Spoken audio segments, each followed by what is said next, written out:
할렐루야. 12월 9일 화요일 매일 성경 묵상입니다. 오늘 말씀은 시편 139편 1절에서 12절의 말씀입니다. 혹시 여러분들은 기독교 성화, 즉 그림 액자 있잖아요. 그림. 그런 걸 보신 적이 있으세요? 예전에는 자가용 대시보드나 룸미러에 기도하는 손 이런 것들을 많이 그려놓는 걸 많이 봤고요. 또 제가 그때 당시에는 국민학교였죠. 그때 주일학교 교실 뒷면에 벽에 걸린 그림이 2개 있었어요. 아직도 기억나는데, 하나는 한 소녀가 무릎 꿇고 기도하는 모습과요, 또 하나는 예수님의 초상화 그림 액자였어요. 또 그때 제가 어릴 때 이발관에 가서 이제 머리를 깎았거든요. 머리를 한 달에 한 번씩 가서 아주 스포츠 머리로 짧게 있잖아요, 그죠? 빡빡 깎는 말고 한 요 정도 놔두고 깎는 거, 그렇게 깎습니다. 그때 의자에 탁 깎으려고 앉아 있으면 좌우에 그림이 하나씩 걸려 있는데요.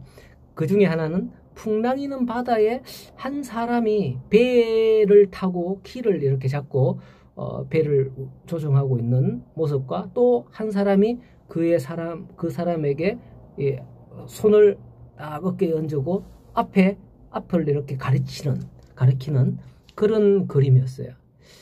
또 하나는 그림이 생각나기로는 사슴 그림이었던 것 같은데 정확하게 기억이 안 나요. 그때는 그게 이게 유명 화가 그림이니까 이발관에 이렇게 그려놨겠지 라고 생각을 했거든요. 그분도 예전에는 교회를 다녔는지 모르지만은 당시에는 교회를 다니고 있지 않았으니까 저는 좋은 그림이라고 생각했어요. 근데 그게 이제 한 중고등부 때에 대해서 보니까 그 그림은 비싼 그림이어서 그려놓은 게 아니라 성경을 배경으로 한 그림이구나라는 것을 알게 되었어요. 바로 오늘 말씀 시편 139편 7절에서 10절을 보면 그것을 모티브로 한 그림이었다라는 것이죠. 특히 9절에 새벽바다 한가운데 길을 잃을지도 모르는 그 상황에서 주님이 손으로 가리키며 인도하시는 그 모습을 상상해서 바다 가운데서 배를 조종하고 있는 그 사람에게 주님이 손으로 가리키며 저기로 가야 된다 라고 힘을 주시는 그런 내용이고, 또 한 그림은 사슴 그림이라고 했잖아요. 그건 아마도 목마른 사슴이 시냇물을 찾는다라는 시편 42편의 그런 말씀을 배경으로 한 그림이 아닐까, 그런 생각이 듭니다. 제가 왜 서두에 이런 얘기를 하느냐 하면, 기독교 그림들을 성화라고 하죠. 그런 성화들이 대체 보면 가톨릭 천주교라고 하죠. 천주교에서 많고, 개신교에서는 끓이는 경향들이 많이 있습니다. 어떤 분들은 그걸 또 그려놓으면 우상이다 이렇게 주장하는 분들도 참 있고요. 저는 그건 아닌 것 같아요. 어떨 때 성경 말씀보다도 강력하게 나의 기억에 아직까지 이미지로, 그림으로 남아있거든요. 그런 모습들이. 그게 바로 이 성경 말씀의 이런 내용의 말씀이구나. 주님께서 우리가 새벽바다 끝에 가서 이렇게 항해하고 어디로 가야 될지 풍랑이는 바다에서 모를 때, 그때도 주님께서 우리의 길을 가르쳐 주시고 계시구나. 그런 생각을 아직도 이미지로 남아있단 말이죠. 지금으로부터 한 그게 40-50년 전에 봤던 그런 그림인데도 말이죠. 그게 이런 말씀이라는 내용을 아직도 기억한단 말이죠. 그런 게 중요하다고 저는 생각을 해요. 그렇다고 천주교처럼 마리아상이나 묵주 같은 것들을 이렇게 걸고 책상에 걸어두고 이런 행위는 절대로 해서는 안 된다고 생각을 합니다. 그건 미신이고요. 우리나라 불교 문화를 받아들여서 만들어진 그런 것들이고, 요즘 또 카툰, 만화 이런 스타일의 그림들, 조그마한 그런 것들이 많잖아요. 너무 좀 사실은 경박하다고 생각을 합니다. 제가 피카소 그림 같은 스타일을 별로 안 좋아해서 그럴 수도 있겠지만은 어느 정도 성화여야 안 되겠나, 그런 생각이 드는 하는데요. 자, 오늘 말씀도 다윗의 시편입니다. 말씀 초반에 1절에서 6절의 말씀을 읽으면 대부분은 어떤 생각이 들까요? 나를 보시는 하나님의 모습, 내가 안고 일어서는 그런 행동을 하는 모습, 또 그때 보시고 계시는 하나님의 모습, 이런 것들을 상상으로 이미지가 그려지지 않는가요?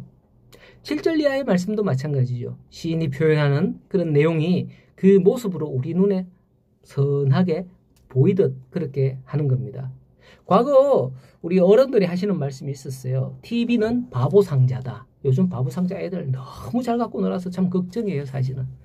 왜냐하면 TV는 있는 그대로를 보여줍니다. 그래서 더 이상 그것을 보고 뭐 생각하고 이럴 필요가 없는 거예요. 하지만 책은 어떻습니까?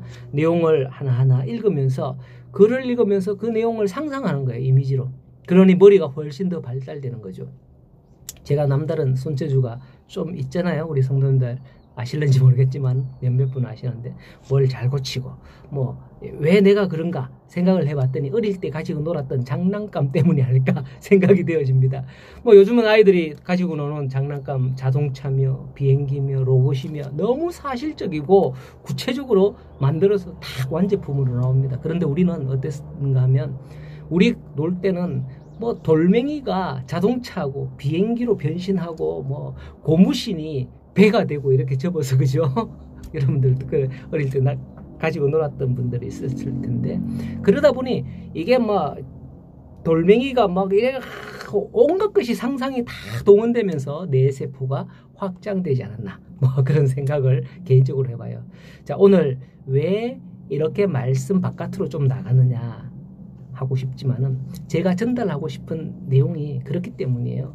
이 말씀을 읽으면서 성경의 지식보다는 이 상황을 상상해가면서 읽으면 더 은혜가 되기 때문이에요. 특히 시편 같은 경우에는. 이 시라는 특성은 더한 거죠. 제가 역대기 성경이나 느헤미야에서는 이런 얘기를 할 수가 없죠. 다윗은 자신의 모든 상황, 즉 캄캄한 새벽 바다 끝에 있는 듯한 그런 상황 가운데서 주께서 손으로 나를 인도하시고 오른손으로 나를 붙드시는구나. 이것을 고백한다는 겁니다. 그런 상황을 못 겪은 사람은 실제로 고백할 수 없는 거죠. 우리 인생에서도 그런 일이 있을 수 있습니다. 학생들 수능을 쳤는데 수능 점수 지난주에 나왔잖아요. 수능 점수 말아먹고 원하는 학교 떨어지고 직장 떨어지고 이런저런 상황일 때 과연 우리 인생은 절망의 바다에서 허우적일 수 있단 말이에요. 그러한 때 다윗의 시를 본다면 그 모든 상황 가운데서도 주께서 나와 함께 계시고 주의 강한 오른팔로 나를 붙들고 계신다라는 겁니다. 오늘도 내가 어디 있든지 어디를 가든지 무엇을 하든지 그곳에서 하나님이 나와 함께 하시기를 소원합니다. 그것을 확실히 믿기를 바라겠습니다. 하나님은 우리의 눈으로 볼 수는 없지만은 주신 말씀은 우리에게 그와 같이 해 주시겠다는 약속의 말씀인 거예요. 그 약속이 정말 살아있어서 막 정말 나하고 지금 약속하고 있는 것 같은 그런 그림을 보는 듯한 그런 말씀이 되기를 바랍니다. 그 말씀이 우리 눈에 선하게 보이듯 그렇게 살아가는 성도들이 되기를 바랍니다. 그를 암기하는 것은 금방 잊어요. 이 사실을 이미지로 우리 마음에 그리듯이 그렇게 마음판에 새기라 이렇게 하잖아요. 그죠? 말씀을 그와 같이 그렇게 여기게 된다면 제가 서두에 드리는 그 성화 같은 그런 이미지를 떠올린다면 이 말씀을 잊지 않을 거예요. 이런 상황에서 주님께서 나를 붙드시고 나의 길을 가르쳐 주신다. 이런 걸 꼭 기억할 수 있을 겁니다. 오늘도 주님과 함께 나아가는 복된 하루가 되어서 믿음으로 말씀으로 사시는 우리 모든 성도님들 되시기를 축원합니다.